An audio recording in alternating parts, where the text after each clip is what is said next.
운동선수의 이 동기를 높이게 하려면 크게 이제 네 가지를 봐요.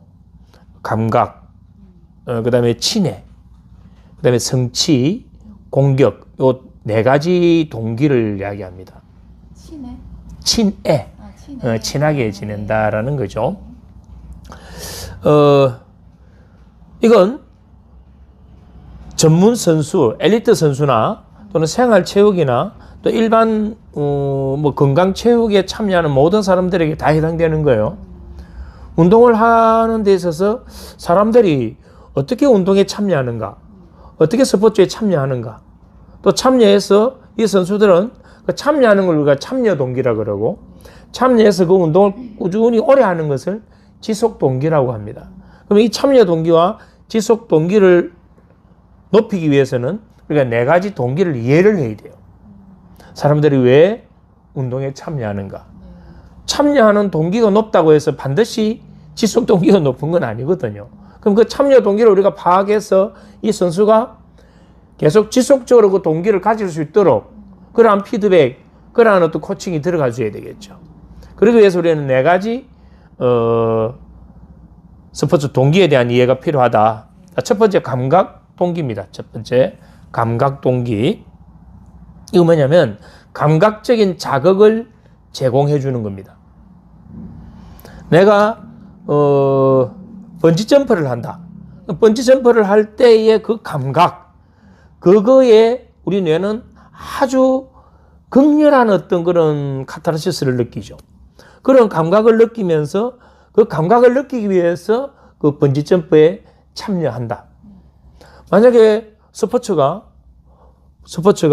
전혀 그러한 감각을 제공을 해주지 않는다면 그 운동에 참여할 그런 동기가 안 생길 수가 있겠죠. 뭐 암벽 등반을 한다. 그 다음에 우리가 그 뭐라고 하죠? 바다의 파도에서 이렇게 타는 걸 서핑 그런 것들도 전부 다 보면 감각적인 부분에 자극이 아주 강한 거예요. 모든 스포츠는 다 감각을 제공해주고 있죠. 그럼 이 선수에게 어떠한 감각을 제공해줘서 동기를 높일 것인가? 우리 하다못해 뭐 자전거도 어떻게 보면은 그 감각이 들어오죠. 오토바이도 그렇고 내가 속도에 대한 어떤 감각 또는 내가 신체적인 어떤 뭔가 기구 운동을 통해서 느끼는 그런 감각, 이런 감각들이 감각 동기를 높여준다. 그런 감각적인 체험들이. 자, 두 번째 이제 속도감이에요. 감각 동기를 자극해주기 위해서는 속도감이 있어야 된다. 자, 스포츠를 잘 보세요. 우리가 스포츠 학습을 처음 배울 때는 운동 속도를 느리게 배웁니다. 왜냐면 그 기술이나 그런 동작들을 익히기 위해서 느리게 배우죠. 그러나 그것이 어느 정도 익숙해지고 학습 4단계로 진행되어 가지고 자동화된다면 그때부터는 뭐냐면 속도가 높아지겠죠. 만약에 처음 운동 참여한 이 선수를 처음에 배웠던 그 속도로 계속 일정하게 유지한다면 운동이 재미가 없어지겠죠. 그래서 그 종목과 그 기술과 또는 그 선수의 수준에 맞는 그 속도감을 느끼게 만들어주는 게 감각 동기를 높여주는 거죠. 때로는 빠르게 하다가 느리게 하는 훈련을 시키기도 합니다. 그래서 이 속도감은 감각 동기를 높여주는 것이다. 그 다음 격렬함. 우리가 격투 종목 같은 경우는 좀 격렬하죠. 특히 이제 미식축구 같은 경우도 아주 격렬한 그런 종목입니다. 우리는 그 격렬한 그런 활동을 하면서 뭐를 느끼면 카타르시스를 느끼는 거예요.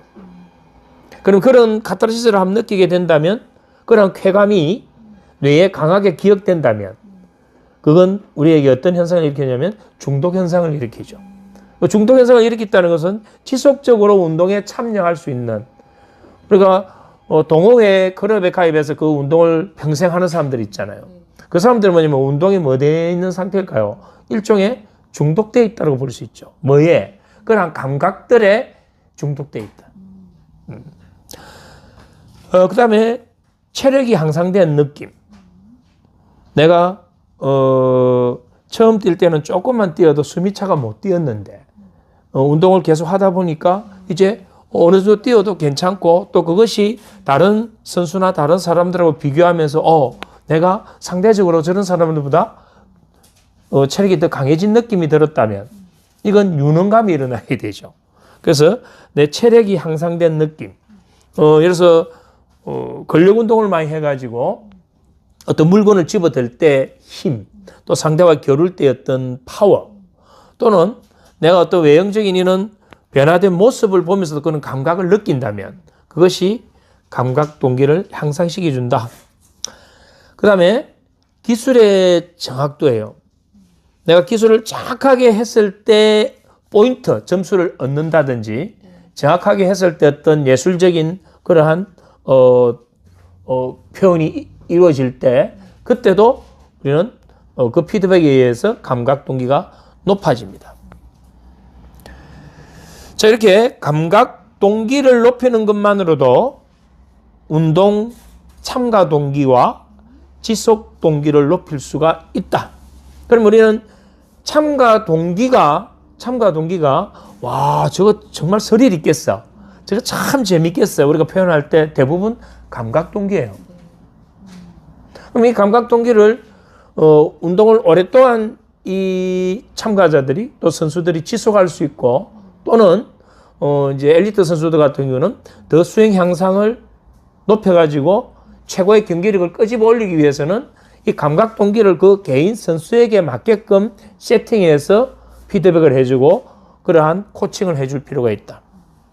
이렇게 보면 이제 스포츠에서 막연하게 그냥 동기는 노력의 방향과 강도다.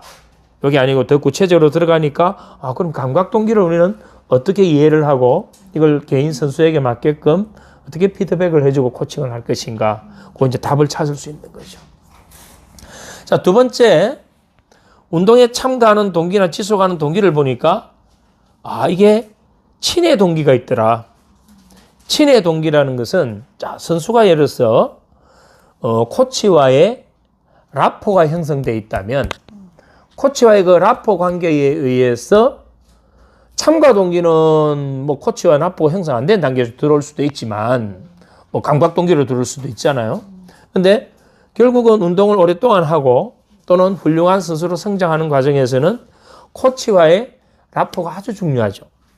그래서 코치와의 라포가 형성이 잘 돼 있다면 코치가 해주는 그런 코칭이나 그런 피드백을 긍정적으로 내가 받아들이고 그것을 내게 적용함으로 해서 훨씬 더 높은 성장을 이룰 수 있다.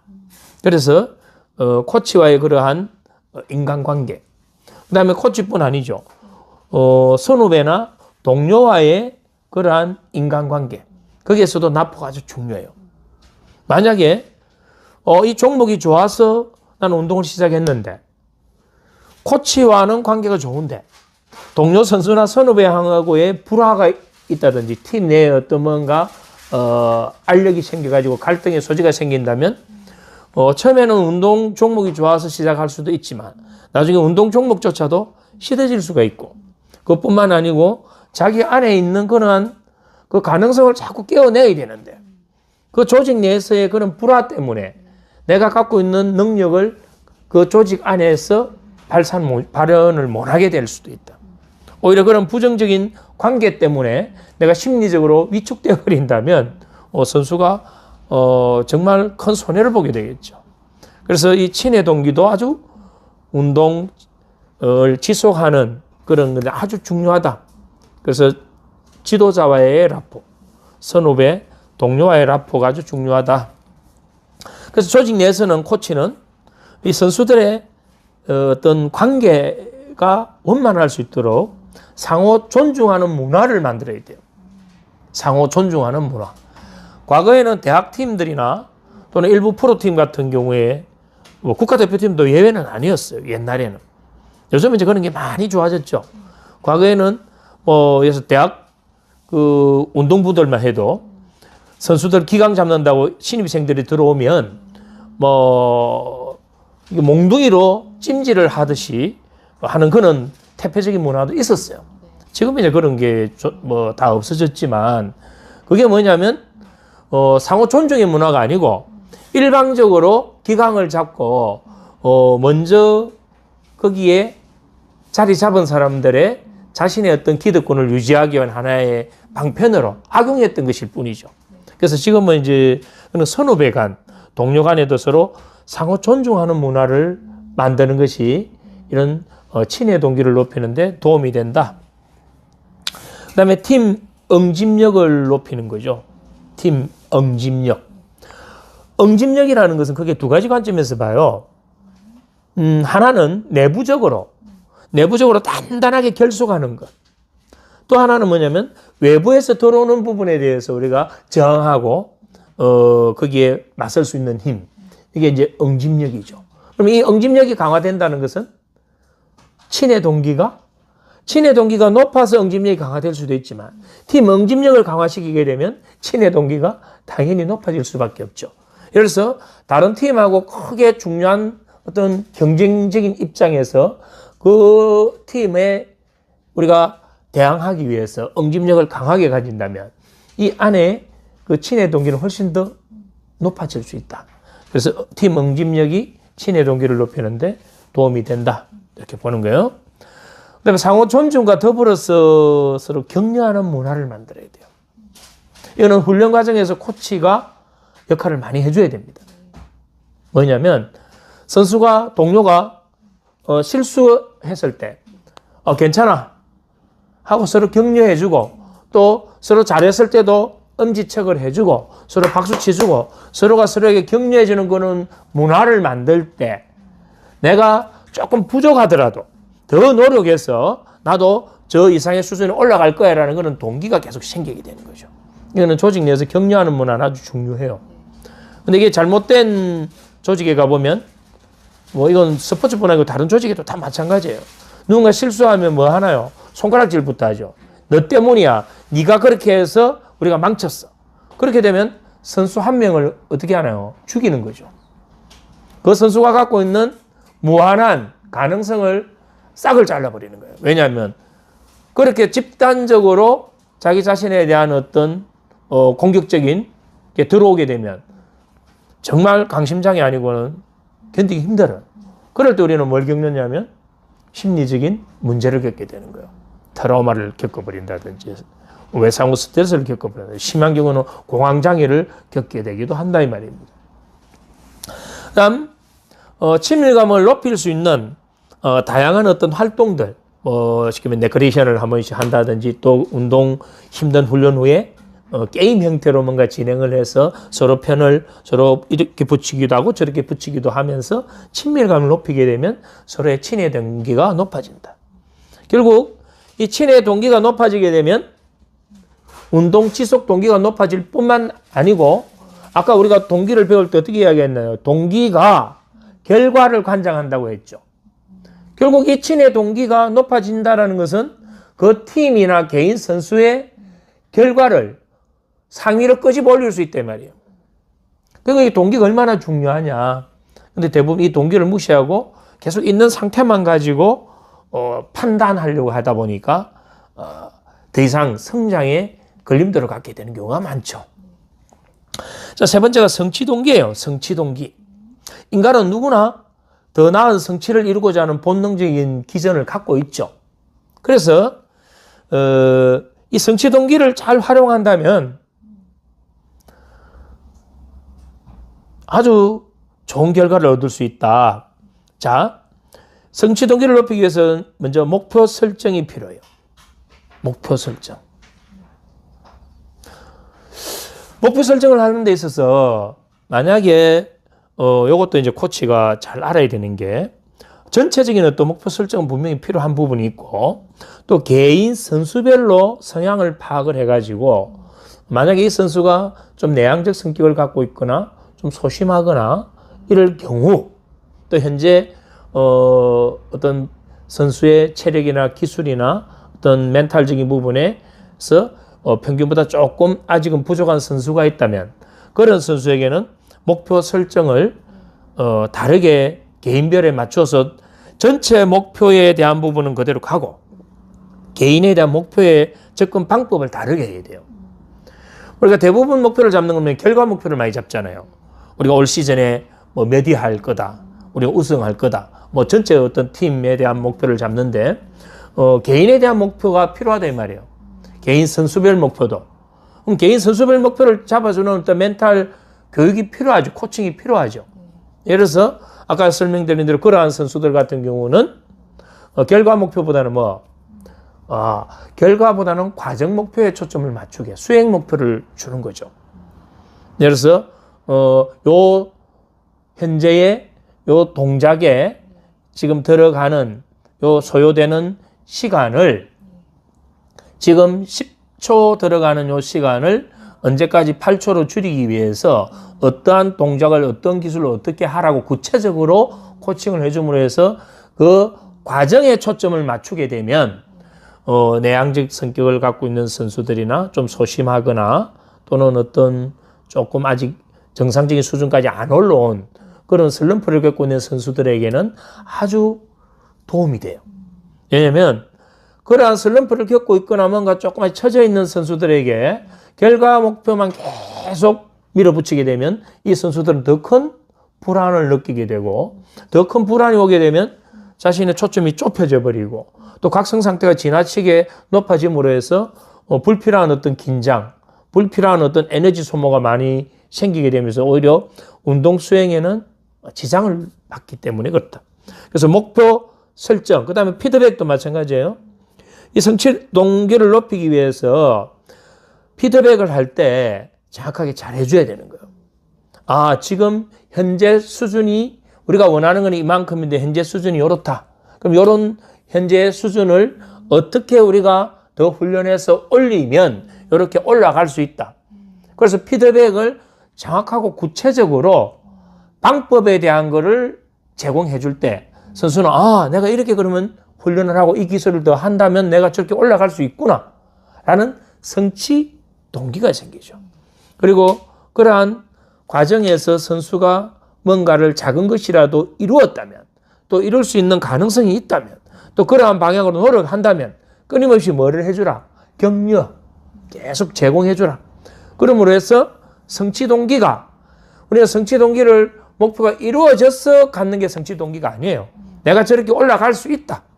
내가 저렇게 노력하면 될 수 있다라는 그걸 계속 심어줘야 된다는 겁니다.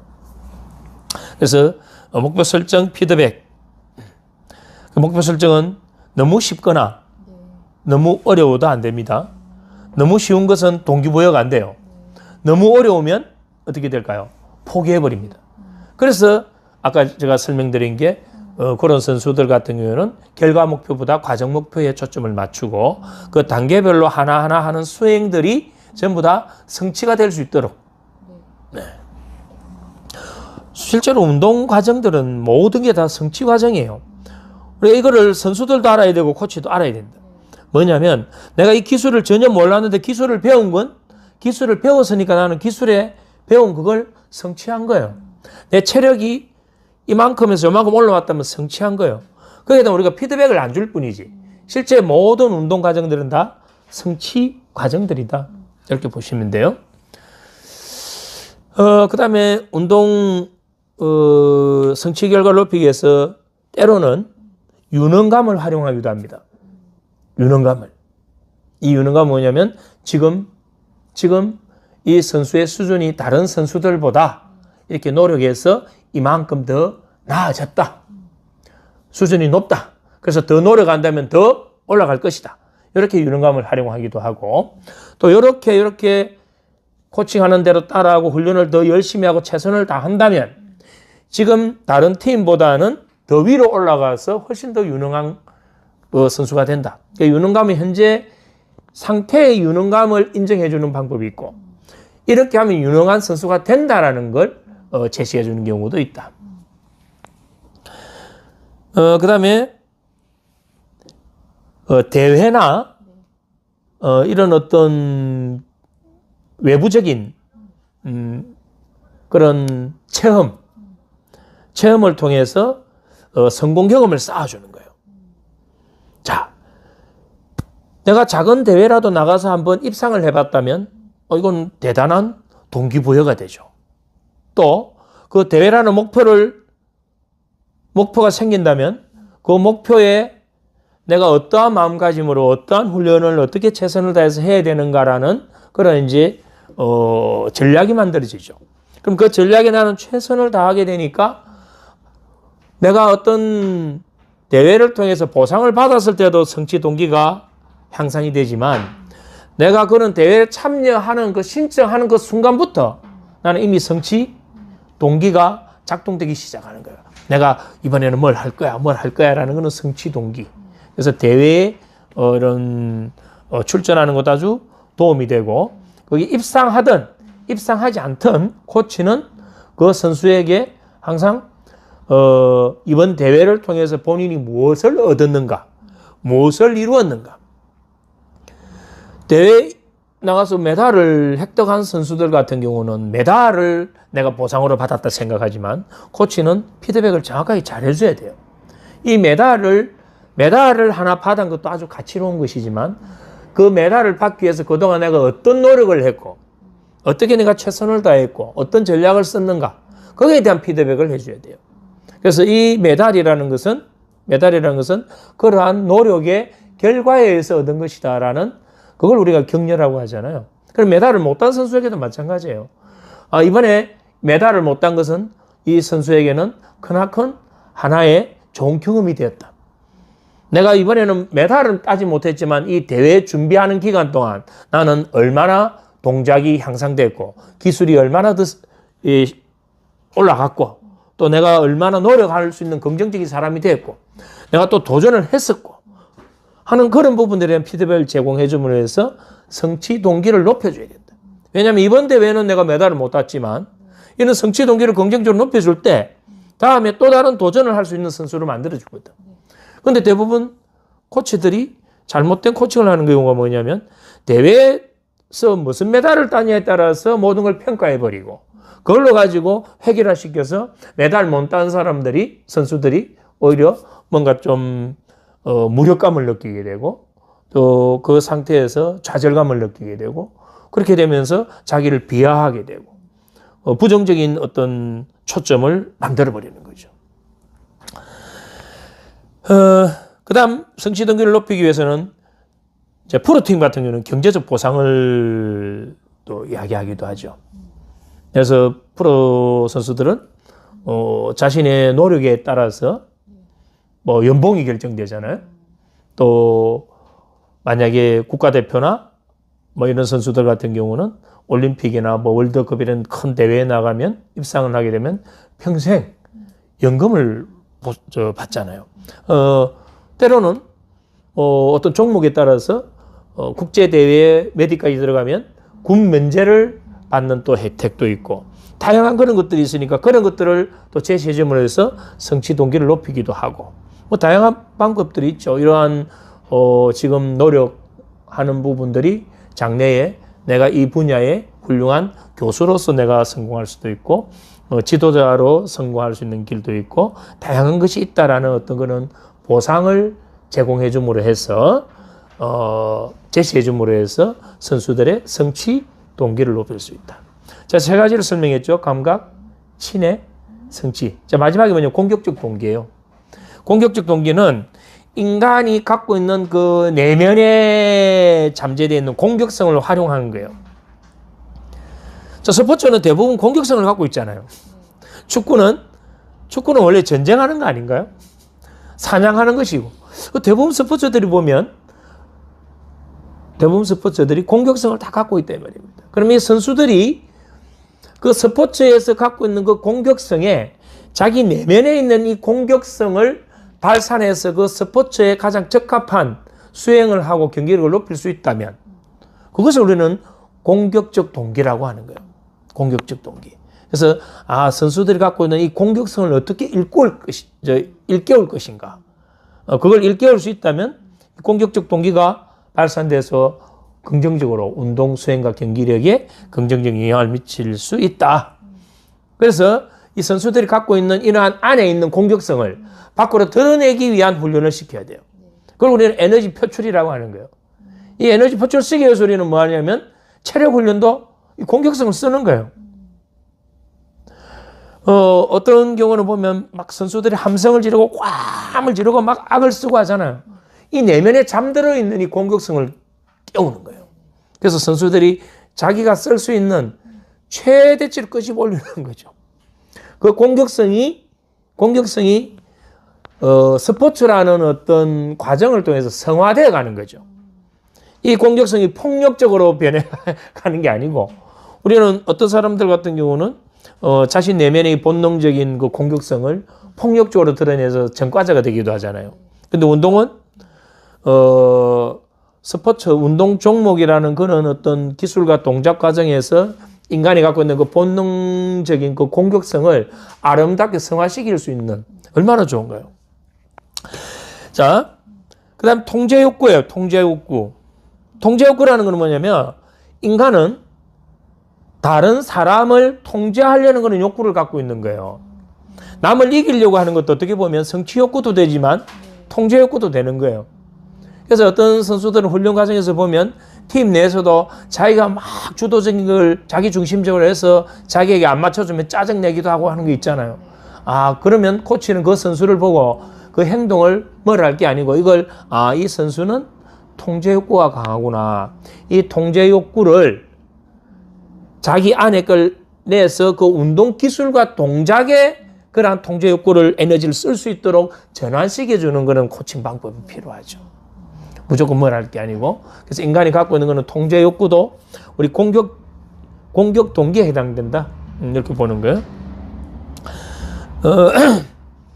그 다음에, 자기 내면에 어떤 욕구가 있다면 선수들이 그런 욕구를 분출하게 해주고, 또, 그 공격적 이런 동기를 높이기 위해서 결과 목표를 강조를 많이 해주는 거예요. 결과 목표는 내 안에 잠들어 있는 그 공격성을 끄집어 올리거든. 때로는 우리 팀과 상대 팀의 전력을 분석해 가지고 선수들을 막 분발하게 만드는 거. 그런 분발하게 만드는, 그러니까 전력 분석을 통해서 선수들의 내면에 잠들어 있는 그런 공격성을 또 끄집어내는 거. 또는 성공 신념을 강화시켜 주는 거예요. 성공 신념을 강화시키면 나는 무조건 할 수 있다. 이길 수 있다. 그래서 내가 뭔가 주춤하지 않고 제어하지 않고 내 안에 있는 공격성을 다 드러낼 수 있는. 축구를 보면 정말 드리블도 잘하고 여러 선수를 막 제껴가는 이게 고난도 그런 기술을 보이는 선수들이 한 번씩 있어요. 예를 들어서 뭐 국제적으로 유명한 메시나 호날두 이런 축구를 보면 그거는 어떻게 사람이 저렇게 할 수 있을까? 그게 예술이잖아요. 그런 동작들에도 전부 다 뭐가 들어있냐면 그러한 공격성들이 들어있는 거예요.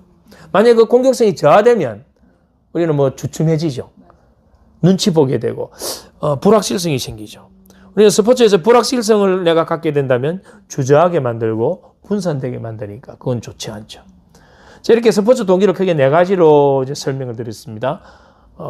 제일 처음에 뭐였죠? 감각 동기, 그다음에 성취 동기, 친해 동기, 공격 동기, 이 네 가지를 운동선수들의 스포츠 참가 동기와 지속 동기를 향상시키는데 어떻게 활용할 것인가. 또 이런 동기를 가지고 우리가 원하는 결과를 얻기 위해서 어떻게 코칭하고 어떻게 피드백 해줄 것인가.